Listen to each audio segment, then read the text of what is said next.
So what we do now is actually see something practice. So we can. It probably makes more sense if we actually do it. So we take our MiG and we make it fly, I don't know, this direction.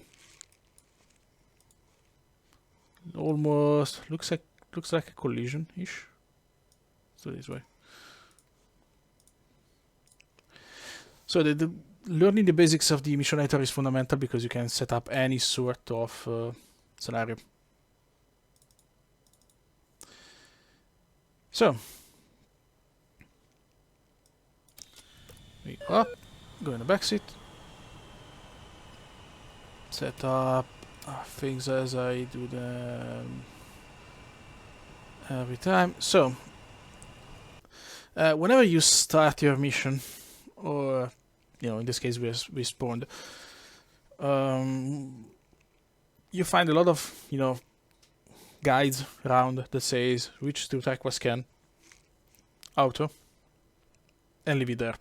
But Aqua Scan Auto is blind, makes you blind pretty much.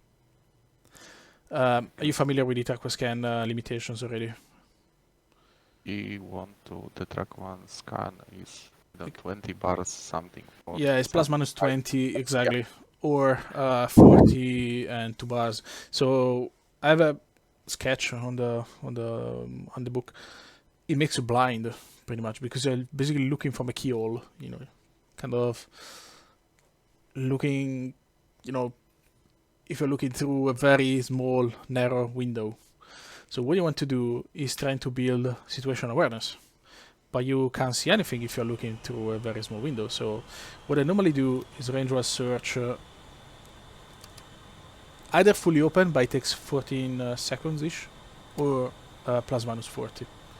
Again, it depends on where you have the data link. You don't start out of the blue, and so on. So see, it's very slow. See how long it takes every bar to go up. Thing, return. Oh, but we have a target. Yeah. So in this case, we kind of know what the target is. So let's say we narrow it down to 4 bars plus minus 40. So I think it's 7 seconds ish. Okay, so this target. So what can we say about this target just by looking at these? Let me get It's on the left side of our nose. there we go. Alright, so we just refreshed the target. Let me switch back to yellow. Oh, yeah.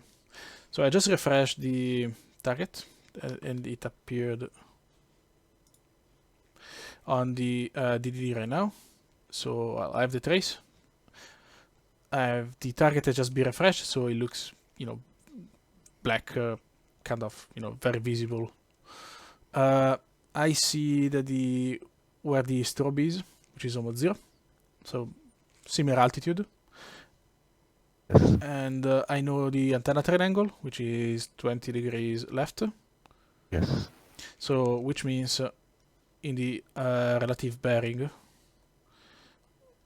relative bearing. Stand by. I can't write.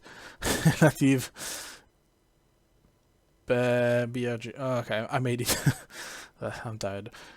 Is 340 because 360 is nose. When it goes left, it decreases. And now we can move to the. Stop it. Now we can move to the TID. Well, TID there's not really much to see at the moment because we know the antenna triangle from the DDD, and the only additional information that it gives us is the number 3. Yeah. Do you remember what 3 means? Minus 5,000 plus 5,000. Yeah, pretty much. High of the aircraft. Should be between 25 25 and 30. to 35. If I remember correctly. I think that 0 is 0 to 5k, 1 is 5k to 15. But I don't remember anymore. Oh, it's been so many years. The 15? 10,000.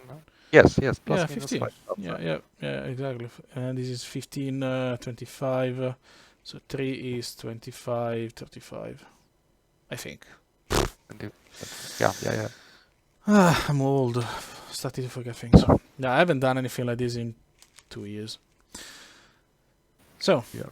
this is not something new, because we knew it already from our beloved stop it. DDD. DDD. So the DDD tells you a ton of information that you maybe didn't even know before. And this is very handy. This is very handy when, let's say, there's nothing on the RWR, your impulse Doppler search because you're not seeing anything. Let me just grab the moment when we refresh the... there it goes. So, we're impulse Doppler search, and at least we can tell where the target is compared to where we are at the moment, 30 degrees left, Yeah. and we know the altitude. And also we know that if it's not appearing in range while search, it means that the range is at least 80, 90 miles. So this can be a fighter that is between 80, 90 and 120 nautical miles. At the same altitude. From where you have a distance? So this is not the specific scenario, I'm making it up. But range while search normally shows a fighter-sized aircraft at about 80, 85 miles, depending if it's F-16 or Sukhoi 27, which is much bigger. So it's not appearing, at least then you have the RWR, but let's say we don't have the RWR. So you can tell that if you are range while search and it's like an AWACS, you see it at 150 miles. So it's not that one, because it's not visible in range while search. Scope is clear. So you know that should be a fighter. It's not appearing in range while search, so it's probably between a range that is detectable with the pulse Doppler search, but it's not in range in RWS. So you know the scale. So you have pulse Doppler search is the greatest in terms of range, and then you have RWS, TWS, etc. Yeah. So fighter sized is about 80, 85-ish. I don't know if they change it. Pulse Doppler search is probably 85 to, I don't know, 110, I suppose. Again, depends if it's a F-16, F5, or it's a Sukhoi 27, F-15. So in this hypothetical scenario, it's not appearing in range of search. Okay. So you know the range. It's pretty far. You know where the target is compared to your nose. So let's say adding of the F-14 is 360. This is 20 degrees to our left. So you have the antenna train angle 20 left. So you know that if you look at 340, you know where it is. So maybe you can call the AWACS and ask to correlate something that is between, 90 miles, at 340. Then maybe they can help you, for example. Maybe you don't see because the link 4 is saturated. I don't know, just making it up scenarios, but the important is that you're getting kind of the range, you're getting kind of the angles, and thanks to the strobe, you get the elevation. Yeah. It's a lot of information if you think about it. Yeah. But first I have to know about it, and now I know. Exactly. Oh my god. The DDD gives you an incredible amount of information, especially now that you have a trace. With the trace, I did some tests. You can detect a target even further away. You don't see the brick. It's called brick. You don't see this. Yeah. But you see the trace. Contact. Yeah. But I see it's something there. Yeah. Wow. So, we can do it later. Yeah. When we finish, if you have no questions, I'll show you a couple of things of jamming. So yeah, it's a lot of info just for a display as simple as this one. So back to where we were instead. Let's go in turquoise scan. Normally I keep it in manual and narrow, and then I adjust it myself. Alright, so what do we know about this target? Okay, use the launch zone to see a bit better. We can already say just by not doing anything. So imagine this is a picture of multiple targets. So we can see the DOP, which is the direction of passage. So if the target is moving from the left to the right or right to the left. So the DOP is left to right. So if you're telling your pilot, okay, we have a contact left to right, DOP left to right. So at least when you're approaching visual range, they know that you should look to the left and expect it to go to the right. Kind of helps, I suppose. Now, also you know that the target will pass in front of our nose. Yeah, because it's not Yep. exactly in our position. And it will be in front of our nose at about 20 miles. Yeah. Yeah, I know it. And what happens to the target aspect? I leave it to you. Oh my god. Aspect. So as the range, slant range goes down, what happens to the target aspect? So I think what scenario is this? This is a cut into. So is one of. So we have five. We have seen 5 scenarios. So we have cut greater than collision. We have cut equal to collision. Cut less than collision. Zero cut, which is the parallel, and cut away. Okay. last to know. Because if you find, if you kind of understand in which of the 5 categories it falls, you know already that, for example, in the first case, the target aspect goes down very quickly, or maybe stable, or maybe is increasing. See what I mean?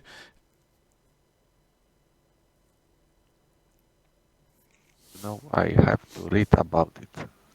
Yes, I'm going to be fast. Yeah, it's a lot of stuff for. It's not. No. It's the problem is I don't remember the meaning of this. Alright, so let's get. No problem. Things. I think There we go. Alright, so. when I look Ooh. at this, I think this aircraft fly in the. We cut it after him. That's right. Okay, so where the target is going compared to us? To the collision course. I have another idea. Draw.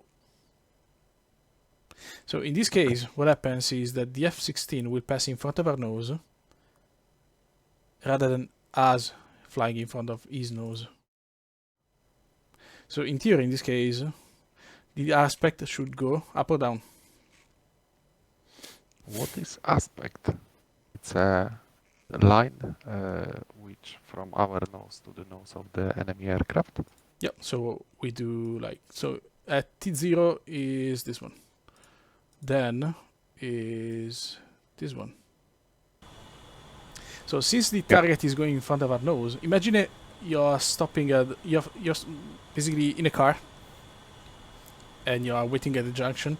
A car is coming from the left and it is passing to the right. So you see initially his nose, and then you see the side, and then you see the other side, the behind the car. So if you accelerate time, see the target is going up. 35, 36, 37. And another important thing is that the angles change quicker the shorter the range. Yeah, that makes Because sense. again, if you imagine the car, this is, sorry, I'm insisting on this because it's fundamental. Let's say car, T-junction. Oh, I understand it because okay. I look at RT. It's like a pilot of this aircraft looking for us. Yeah. So the angle is. I'm looking on the opposite side. Sorry. Yeah, but this is the car incoming. This is us, right? So the range is very high. The angle is not really changing fast, right? Yeah, but when we're closing, it's Exactly, changing. the angle changes incredibly fast, and then it slows down again. This is important because now you know, depending on the where the target vector is pointing and the range, you kind of understand over time, where the target will be. Yeah, and where we will be, in the front or on the back of this Exactly, aircraft. which is kind of fundamental. So Yeah. in this case, if we were preparing for a missile shot, that this will be a kind of bad solution, because again the target is going up. And this target, another important thing is that is approaching the Melop clutter. It doesn't have to go inside the Melop clutter necessarily, but in some cases they will. See how is it going down and approaching the MLC? And the VC is going down too. So the target probably would be doing something like this, and probably won't enter the MLC. But again, it's something that you can kind of understand by putting everything together. Stop it. See, the target now is changing basically. Every refresh is an aspect change. So now I have to look of our speed, that's right. Because the numbers on the right side of the ID plus 484. Sorry, not following.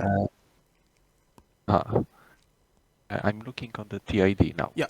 DDD and TID, and we have the velocity vector plus 471. It's a speed, relative speed.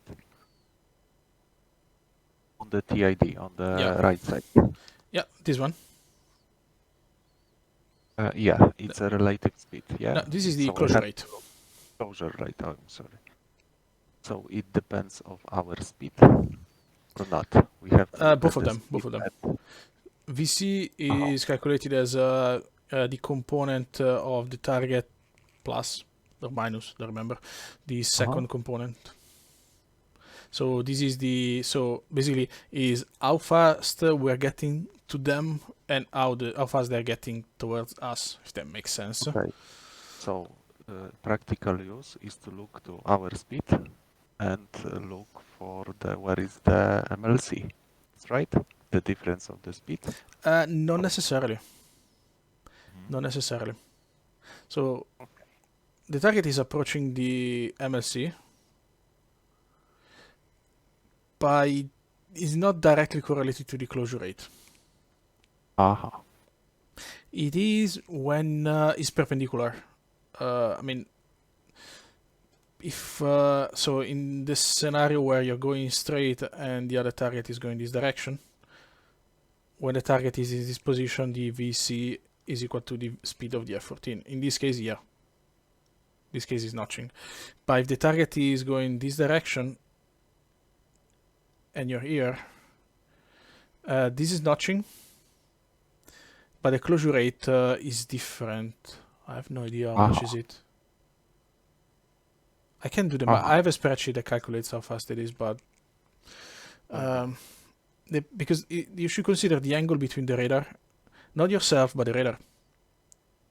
So I always thought that these numbers I have to, put it plus minus 100, 153 for our speed. But that was wrong. The number on the TID. No, because if you see, stop it. There you go. If you see here, we are in beam, so we know that this is the MLC is up here. It's kind of a slightly bent. This is 0 knots. This is minus 600 or 400. I don't remember. I think it's 600. Yeah. But MLC is very close. But So this is VC minus VF14. Yeah. Right. So VC at the moment is 486, I think.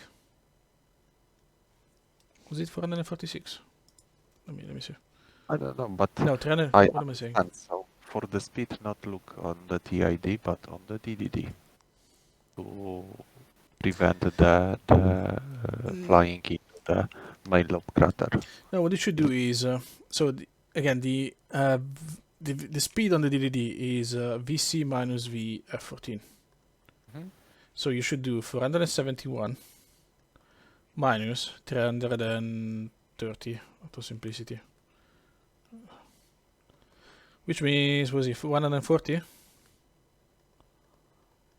140. So, mhm. Yeah, I can still do the math. So very close to the 100 and plus minus 133 of the MLC. But as you can see, it's different. It's not just the VC. In fact, we know that it was very close because we have seen the trace, the actual trace on the DDD. Yeah, see how close it went. But the closure rate was fairly high instead. Let's see how it looks in ground.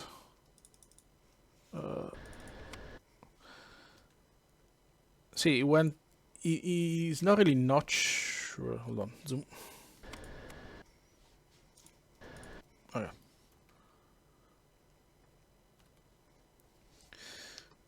So, because a lot of people, so the normal idea of notching is this. So aircraft straight and the aircraft is there, but no, the radar is so is the angle between your radar and the target. Not the nose. So at the moment, the angle is. Let me see if I can do it properly. Nope.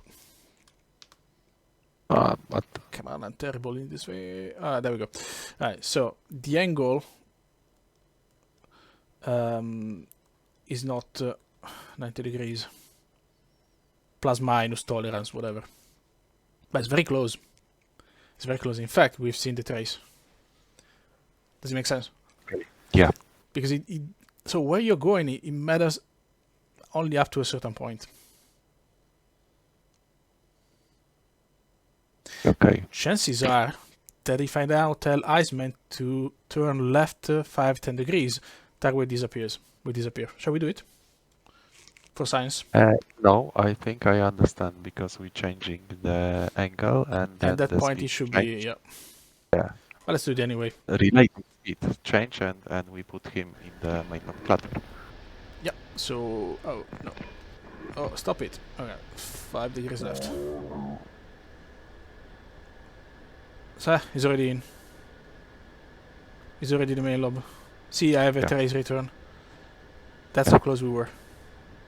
By the way, this shows you another great thing. The target disappears on the DDD before the TID.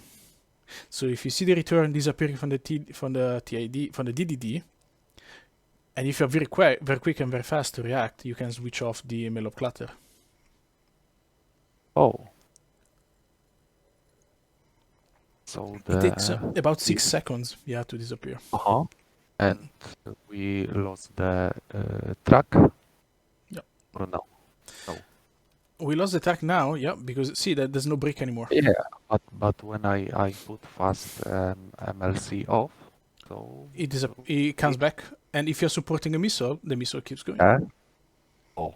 Unless you're looking down. If you're looking down, you see, a lot of returns, but see, there it is. It's funny. I'm writing the things on the pen and paper. And mixing the Polish words and the English. Oh my god. Well, in case one day you want to translate some of my stuff in Polish, be my guest. It's all yours. But is it starting to make a bit more sense now? It's way more interesting.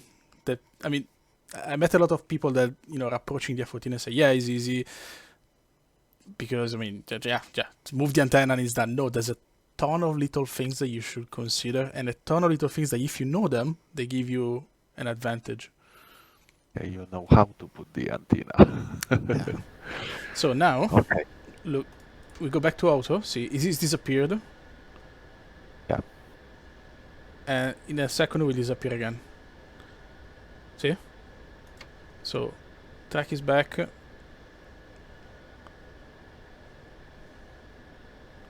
And auto, so now it disappears. So it's not there anymore, but it's still on the TID. So I'm very quick. I put the clutter off and I save the lock. See? Interesting, isn't it? Yeah.